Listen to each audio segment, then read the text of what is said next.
ਕੰਜਰ ਕੰਮ ਜਿਹੜਾ ਹੁੰਦਾ ਜਾਤ ਗੂਤ ਨਹੀਂ ਹੁੰਦਾ। ਹਾਂਜੀ ਕੰਜਰ ਕੰਮ ਇਹ ਹੁੰਦਾ, ਕੰਜਰ ਬੰਦੇ ਉਹੀ ਹੁੰਦੇ ਆ ਹਾਂਜੀ ਕਿ ਜੋ ਕੰਜਰ ਕੰਮ ਕਰਦੇ ਆ। ਹਾਂਜੀ ਯਾਨੀ ਕਿ ਬਰਾਦਰੀ ਕੋਈ ਨਹੀਂ ਕੰਜਰ, ਬਰਾਦਰੀ ਕੋਈ ਕੰਜਰ ਨਹੀਂ ਹੈਗੀ। ਹਾਂਜੀ ਤੇ ਕੰਜਰ ਕੰਮ ਉਹੀ ਆ ਜੋ ਕੰਜਰ ਕੰਮ ਕਰਕੇ ਦਿਖਾਲਦੇ। ਜਿਹੜਾ ਕਹਿੰਦੇ ਜੀ ਉਹ ਕੰਜਰਾਂ ਦਾ ਪੁੱਤਰ ਧੀ ਆ ਤੇ ਉਹ ਕੀ? ਨਹੀਂ, ਉਹ ਨਹੀਂ, ਕੰਜਰਾਂ ਦਾ ਕੋਈ ਨਹੀਂ ਹੁੰਦਾ।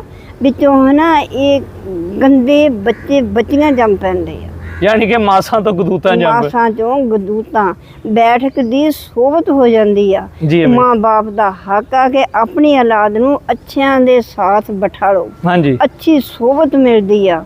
ਹਾਂ ਇੰਨਾ ਆ ਕਿ ਬੱਚਿਆਂ ਨੂੰ ਰੋਕਦੇ ਕੋਈ ਨਹੀਂ ਹੈਗੇ। ਹਾਂਜੀ ਇਹ ਬੱਚਿਆਂ ਨੇ ਕੰਜਰ ਕੰਮ ਸ਼ੁਰੂ ਕਰ ਦਿੱਤਾ। ਹਾਂਜੀ ਦੂਸਰਾ ਵੀ ਉਹ ਕਹਿੰਦਾ ਮੈਂ ਵੀ ਕੰਜਰ ਕੰਮ ਸ਼ੁਰੂ ਕਰਨਾ। ਹਾਂਜੀ ਦੇਖ ਜੀ ਮਿਹਨਤ ਕਰੋ। ਹਾਂਜੀ ਮਿਹਨਤ ਦੇ ਵਿੱਚ ਹੁਣ ਆ ਦੇਖ ਵੀਡੀਓ ਬਣਾਉਂਦੇ ਆ, ਹਾਂਜੀ ਕਿੱਥੇ ਤੇ ਵੀਡੀਓ ਚੱਲਦੀ ਆ। ਅੱਛੀ ਗੱਲ ਕਰੋ, ਜਿਹੜੇ ਸਾਰੇ ਮੁਸਲਮਾਨਾਂ ਦੇ ਵਿੱਚ ਅੱਛੇ ਕੰਮ ਕਰ। ਆਪ ਕਿਸੇ ਨੂੰ ਮਿਲਦਿਆਂ ਹੋਇਆਂ ਵੀ ਖੁਸ਼ੀ ਹੋਵੇ ਕਿ ਯਾਰ ਬੜਾ ਚੰਗਾ ਕੰਮ ਕਰਦਾ। ਤੇ ਜਿਹੜਾ ਆ ਕੰਜਰ ਕੰਮ ਕਰਕੇ ਇਹ ਮਸ਼ਹੂਰ ਹੁੰਦੀਆਂ ਆ ਹਾਂਜੀ ਜਾਂ ਹੁੰਦੇ ਆ, ਹਾਂਜੀ ਤੇ ਪੋਤੇ ਤਾਂ ਮੁਸਲਮਾਨਾਂ ਦੇ ਉੱਤੇ ਕਹਿਰ ਮਚਾਉਂਦੇ ਆ। ਆਪਣੇ ਮਾਂ-ਬਾਪ ਨੂੰ ਵੀ ਗਾਲਾਂ ਪਵਾਉਂਦੇ, ਸ਼ਰੀਫ ਮਾਂ-ਬਾਪ ਨੂੰ। ਜਿਨ੍ਹਾਂ ਦੇ ਮਾਂ-ਬਾਪ ਮਰ ਵੀ ਗਏ ਆ ਨਾ, ਹਾਂਜੀ ਇਹ ਉਹਨਾਂ ਨੂੰ ਵੀ ਲਾਹਨਤਾਂ ਪਵਾਉਂਦੇ ਆ। ਜੀ ਜੀ ਅਮੀ ਭਰਾਏ ਮਿਹਰਬਾਨੀ ਕਰਕੇ ਮੇਰੇ ਬੱਚਿਓ, ਮੇਰੀਓ ਬੱਚਿਓ, ਆਪਣੇ ਮਾਂ-ਬਾਪ ਨੂੰ ਤੁਸੀਂ ਬੁਰੇ ਨਾ ਪਾਵੋ, ਅੱਛੇ ਕੰਮ ਕਰੋ, ਇੱਕ ਦੂਏ ਨੂੰ ਅੱਛੇ ਕੰਮ ਸਿਖਾਲੋ।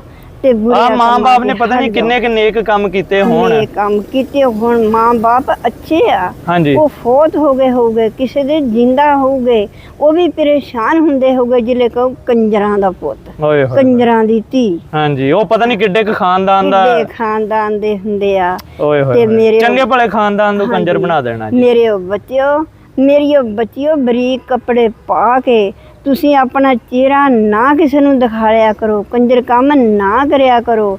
ਪੁੱਤ ਕਮਾਈ ਵਾਸਤੇ, ਮਿਹਨਤ ਵਾਸਤੇ ਹੋਰ ਕੰਮ ਅੱਛੇ ਬਹੁਤ ਵਾ। ਆ ਚੰਗੇ ਕੰਮ ਨੂੰ ਥੋੜੀ ਦੇਰ ਲੱਗਦੀ ਆ, ਦੇਰ ਲੱਗਦੀ ਆ, ਦੇਰ ਹੋਵੇ ਦਰੁਸਤ ਹੋਵੇ। ਦਰੁਸਤ ਹੋਵੇ। ਲੋ ਵੀ ਦੋਸਤੋ, ਇਹ ਵੀਡੀਓ ਨਾ ਸਾਡੀ ਆਪਣੇ ਸਾਰੇ ਰਿਸ਼ਤੇਦਾਰਾਂ ਤੱਕ, ਭੈਣ ਭਰਾਵਾਂ ਤੱਕ ਸ਼ੇਅਰ ਕਰਨੀ ਆ। ਦੇਖੋ ਅਸੀਂ ਕੋਸ਼ਿਸ਼ ਕਰਦੇ ਆ ਚੰਗੀਆਂ ਗੱਲਾਂ ਕਰਕੇ ਵਾਇਰਲ ਹੁੰਦੇ ਆ। ਟਾਈਮ ਲੱਗਾ ਲੇਕਿਨ ਅੱਲਾਹ ਤਾਲਾ ਨੇ ਇੱਜ਼ਤ ਦਿੱਤੀ। ਹਾਂਜੀ ਅਸੀਂ ਕਿਸੇ ਨੂੰ ਮੂੰਹ ਵੀ ਦਿਖਾ ਸਕਦੇ ਆ। ਹਾਂਜੀ। ਔਰ ਬਹੁਤ ਸਾਰੇ ਅੱਛੇ ਲੋਕ ਕੰਮ ਕਰਨੇ ਵਾਲੇ ਆ ਜਿਨ੍ਹਾਂ ਨੂੰ ਲੋਕ ਦੇਖ ਕੇ ਖੁਸ਼ ਹੁੰਦੇ ਆ ਹਾਂਜੀ ਔਰ ਪ੍ਰਾਊਡ ਫੀਲ ਕਰਦੇ ਆ ਕਿ ਯਾਰ ਸਾਡਾ ਰਿਸ਼ਤੇਦਾਰ ਆ ਚੰਗੀਆਂ ਗੱਲਾਂ ਕਰਦਾ। ਹਾਂਜੀ ਹਾਂਜੀ ਤੇ ਜਦੋਂ ਅਸੀਂ ਕੰਜਰ ਕੰਮ ਕਰਦੇ ਆ ਤੇ ਸਾਡੇ ਰਿਸ਼ਤੇਦਾਰਾਂ ਨੇ ਨਹੀਂ ਉਹ ਨਹੀਂ ਸਾਡਾ ਕੁਝ ਵੀ ਹਾਂਜੀ ਲੱਗਦਾ, ਹਾਂਜੀ ਸ਼ਰਮਿੰਦਗੀ ਹੁੰਦੀ ਆ। ਸ਼ਰਮਿੰਦਗੀ ਹੁੰਦੀ। ਤੇ ਦੁਆਵਾਂ 'ਚ ਯਾਦ ਰੱਖਿਓ, ਵੀਡੀਓ ਚੰਗੀ ਲੱਗੀ ਤਾਂ ਲਾਈਕ ਕਮੈਂਟ ਸ਼ੇਅਰ ਜ਼ਰੂਰ ਕਰਿਓ। ਅੱਲਾ ਹਾਫਿਜ਼।